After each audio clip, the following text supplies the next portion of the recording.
The offseason is officially here, and for the Philadelphia Eagles, this isn't just a quiet break between games. It's a moment of reset, reflection, and pressure. Watching how the season ended around the league only makes it louder. Seeing a Super Bowl that started slow, with field goals, punts, and conservative football, it's hard not to think about what kind of opportunity the Eagles let slip away. When you look at that game, you can't help but feel that even an average version of the Eagles' offense could have competed. Not perfection, not dominance, just competence paired with discipline. That's the part that stings for a fan base that knows how much talent sits in this locker room. And that brings us straight into the core of what's changing in Philadelphia. Everything starts in the trenches. The Eagles have officially named Chris Cooper as the successor to Jeff Stoutland on the offensive line, and that alone tells you how serious the philosophical shift is. Cooper spent the last 4 seasons as the Minnesota Vikings offensive line coach. Before that, he played guard in the NFL with the Denver Broncos from 2006 to 2013, then transitioned into coaching with the Miami Dolphins, later working under Vic Fangio in Denver, and eventually landing in Minnesota under Kevin O'Connell. This is not a random hire. This is a coach with real playing experience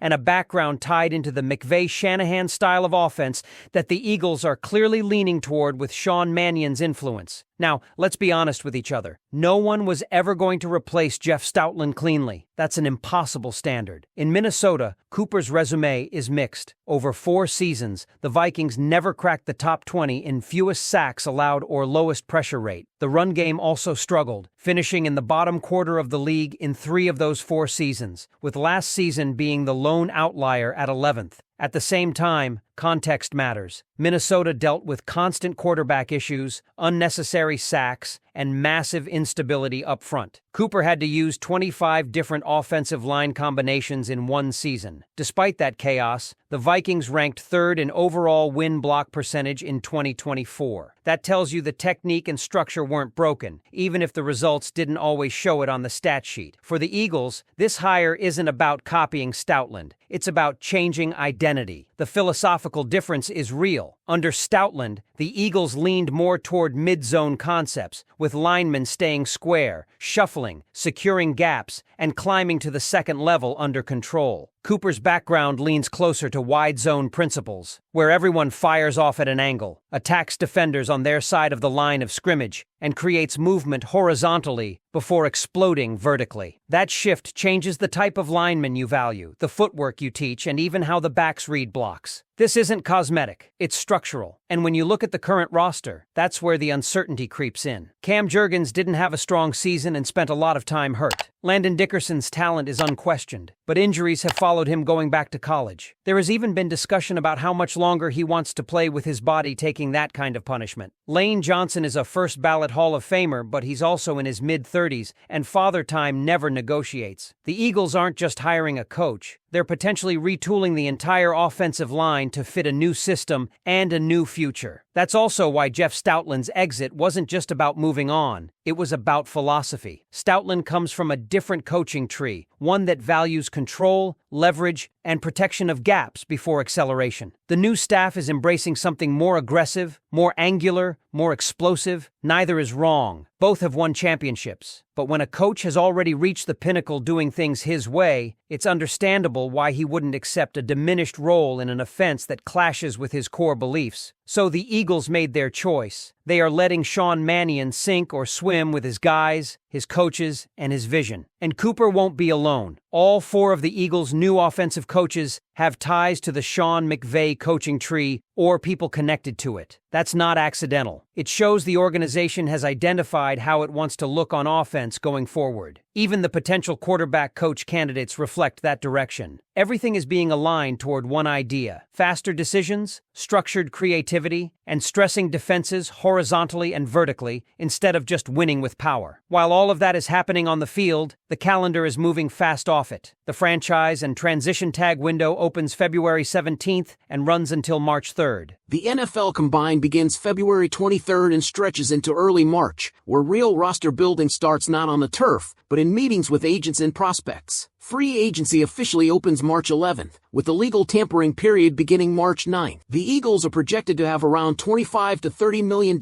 in cap space, and that creates real options, not just survival moves. Add to that a draft where Philadelphia is projected to have picks in the first and second rounds, plus multiple middle-round selections, and suddenly Howie Roseman has ammunition. He can rebuild, or he can package picks and chase a star, which is always in the back of his mind. And hovering over everything is the name that keeps fans talking, A.J. Brown. Expectations around the league are that teams will call about him once the combine hits. Internally, there haven't been trade talks yet, and only brief conversations with his camp. After stepping away from the emotion of last season, A.J. has said he feels more at peace. He spoke about rediscovering the offense, being accountable, detailed, and disciplined. He talked about excitement with the new coaches, about how sometimes change isn't a bad thing, and even showed respect for Kevin Patullo, saying he did a tremendous job and has a great heart. That part split the fan base, because everyone watched the offense. Everyone saw the stagnation, the lack of rhythm, and the missed opportunities. So when A.J. says that, you're left wondering if he's protecting relationships, staying professional, or seeing something behind the scenes that fans never get to see. What matters most is this: A.J. didn't sound like a player trying to leave. He sounded like a player trying to reset. That's what this offseason really is for the Eagles. A reset in philosophy, a reset in coaching, a reset in the trenches, and a reset in how this offense is supposed to function going forward. The talent is still there, but as A.J. said himself, talent gets you nowhere without detail and discipline. The Eagles are betting that this new direction finally brings both together. So when you look at the changes on the offensive line, the coaching staff, the scheme shift, the draft capital, the cap space, and the situation around A.J. Brown, do you feel confident that this new Eagles direction is the right one? Or do you think Philadelphia is taking a risky turn that could backfire? Because once you accept that the Eagles are changing how they want to play, you also have to accept that every single decision from here forward is connected. This isn't just about who blocks better or who calls plays. It's about whether Philadelphia is building an offense that actually fits the modern NFL instead of fighting against it. The biggest thing people overlook is how much the offensive line dictates everything else. If Chris Cooper installs a system that leans harder into wide zone principles, the ripple effect hits the quarterback, the running backs, and even the wide receivers. In that structure, the ball is supposed to come out on time. The back presses the edge, forces linebackers to flow, and the quarterback works off movement, not just static pockets. That's very different from an offense that relies on holding blocks longer and winning with power at the point of attack. That's why this change matters for the quarterback room. When protection is based on angles and flow instead of brute force, the quarterback can't hesitate. The system demands trust. Trust that the edge will widen. Trust that the cutback will be there. Trust that the first read exists because the defense is stressed horizontally. If the Eagles truly commit to this, we're going to see a different rhythm offensively, less standing around, more sequencing, more plays that look connected instead of isolated. And that also ties directly into A.J. Brown's comments about rediscovering the offense. When he talks about detail and discipline, he's really talking about execution within structure. Not just winning your route, but winning it at the right depth, the right timing, and the right leverage so the entire concept works. In bad offenses, stars freelance. In good offenses, stars amplify the system. The Eagles have been stuck between those two worlds. That's why the coaching alignment matters so much. With multiple assistants tied to the McVay tree, the Eagles aren't just hiring names, they're importing a philosophy. Those offenses live on spacing, motion, play action, and marrying the run and pass together. The run looks like the pass looks like the run, and defenders hesitate just long enough for explosive plays to happen. Philadelphia hasn't consistently lived in that space. They've flashed it, but they haven't owned it. Now look back at the roster with that in mind. If Lane Johnson is nearing the later stages of his career, you don't ask him to win forever in isolation. You use angles. You move the pocket. You change launch points. If Cam Jurgens is fighting injuries and inconsistency, you simplify reads and let scheme protect him. If Landon Dickerson's health is always a conversation, you build a system that reduces stress instead of amplifying it. Scheme isn't just play design, it's player preservation. That's also where the draft and free agency become more than just talent shopping. They become philosophical shopping. The Eagles aren't just looking for the best linemen available. They're looking for linemen who move well, think fast, and fit zone concepts. They aren't just looking for skill players. They're looking for players who understand spacing and timing. If Howie Roseman truly buys into this shift, the board changes, the priorities change, the prototypes change, and Howie is always dangerous when he has options. With cap space projected in the $25 to $30 million